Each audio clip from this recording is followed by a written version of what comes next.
नमस्कार दोस्तों। भोले शंकर की महिमा को समझ पाना किसी के वश की बात नहीं है। धर्मशास्त्रों में तो इस बात का भी उल्लेख मिलता है। साथ ही वर्तमान समय में कई ऐसे उदाहरण भी देखने को मिलते हैं जिन्हें देखकर लोग श्रद्धा से सिर झुका लेते हैं। पुरातत्व विज्ञानियों ने भी इसके आगे हार मान ली है। भारत के अलग अलग क्षेत्रों में स्थापित ऐसे 6 रहस्यमय मंदिरों के बारे में मैं आपको बताने जा रही हूँ। गढ़मुक्तेश्वर स्थित प्राचीन गंगा मंदिर का भी रहस्य आज तक किसी को समझ नहीं आया। मंदिर में स्थापित शिवलिंग पे प्रत्येक वर्ष एक अंकुर उभरता है, जिसके फूटने पर भगवान शिव और अन्य देवी देवताओं की आकृतियां निकलती हैं। इस विषय पर काफी रिसर्च वर्क भी हुआ है, लेकिन शिवलिंग पर अंकुर का रहस्य आज तक कोई समझ नहीं पाया।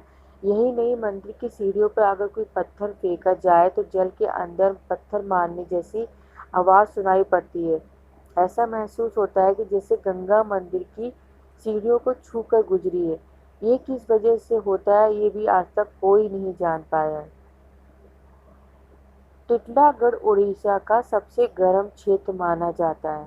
इस जगह पर एक घुमड़ा पहाड़ है जिस पर स्थापित एक अनोखा शिव मंदिर।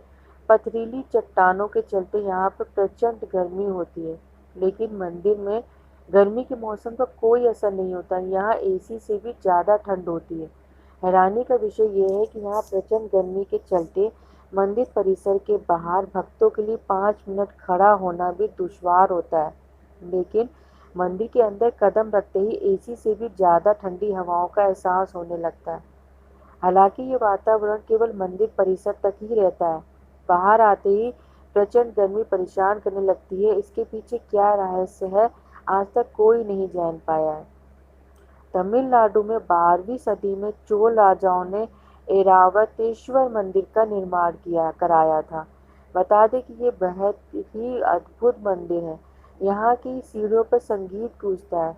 इस मंदिर को बेहद खास वस्तु शैली बनाया गया है। मंदिर की खास बात है 3 सीढ़ियाँ, जिन पर जरा सा भी तेज पैर रखने पर संगीत की अलग अलग ध्वनि सुनाई देने लगती है।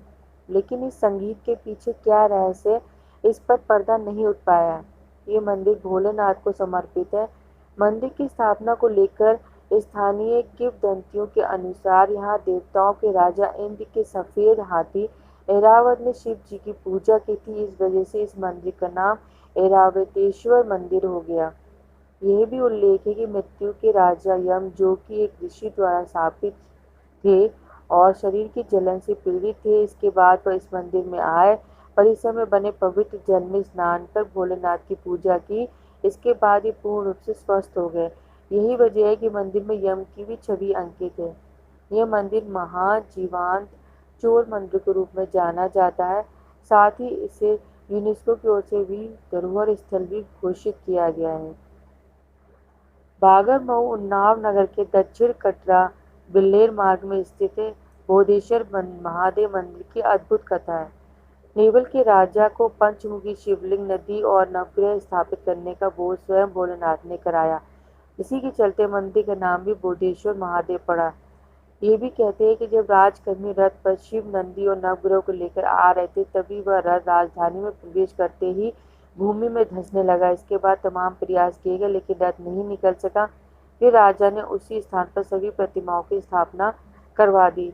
तभी से भक्त बोधेश्वर मंदिर में असाध्य बीमारियों की अर्जियां लगाने पहुंचने लगे हैं। इस शिवलिंग के सच्चे मन से स्पर्श करने से ही भक्तों की बीमारियां दूर हो जाती। यही नहीं कि भोले के पंचमुखी शिवलिंग मंदिर में अर्धरात्रि में दर्जनों सांप पंचमुखी शिवलिंग को स्पर्श करने आते हैं, फिर जंगल वापस लौट जाते हैं। आज तक इन सांपों ने किसी भी स्थानीय नागरिक को कोई क्षति नहीं पहुंचाई। ये केवल शिवलिंग को स्पर्श करके वापस लौट जाते हैं। तमिलनाडु में बसा बृहदेश्वर मंदिर भी अद्भुत है। ये स्थापित शिवलिंग का निर्माण एक ही पत्थर से किया गया है। इस मंदिर में प्रवेश द्वार पर बाबा नंदी स्थापित है। उनकी मूर्ति भी एक ही पत्थर से निर्मित है। इस मंदिर का आर्किटेक्ट बहुत ही शानदार है। यहाँ लाइट बंद होने के बाद ही भक्त शिवलिंग के दर्शन कर सकते हैं। इसके पीछे कारण ये है कि यहाँ पर सूर्य की रोशनी सीधे नंदी बाबा पर पड़ती है। इसके रिफ्लेक्शन सीधे शिवलिंग पे पड़ते हैं और इस तरह शिवलिंग साफ साफ नजर आता है। छत्तीसगढ़ के मनोदा गांव में भोलेनाथ का एक अनोखा मंदिर है। इस मंदिर का भूतेश्वर मंदिर है।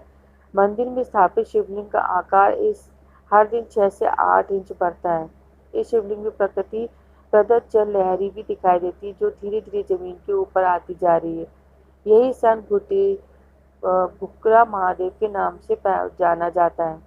ऐसा भी माना जाता है कि भगवान शंकर पार्वती ऋषि मुनियों के आश्रम में भ्रमण करने आए थे, तभी यह शिवलिंग के रूप में स्थापित हो गए। पुराणों में भी इस भूतेश्वर नाथ शिवलिंग का नाम लिया जाता है और जहाँ इसे भकुरा महादेव के नाम से जाना जाता है। शिव के इस अद्भुत शिवलिंग को देखने के लिए यहाँ तो हरदम ही मेला लगा रहता है, लेकिन सावन में यहाँ लंबी कतारें लगी रहती हैं। तो आपको मैंने 6 मंदिर ऐसे बताए भोले बाबा के, जो आज भी रहस्य बने हुए हैं। तो आपको मेरी जानकारी कैसी लगी? अगर अच्छी लगी हो तो प्लीज़ मेरे चैनल को लाइक करें, सब्सक्राइब जरूर करें। फिर मिलते हैं किसी नई जानकारी से, तब तक के लिए नमस्कार।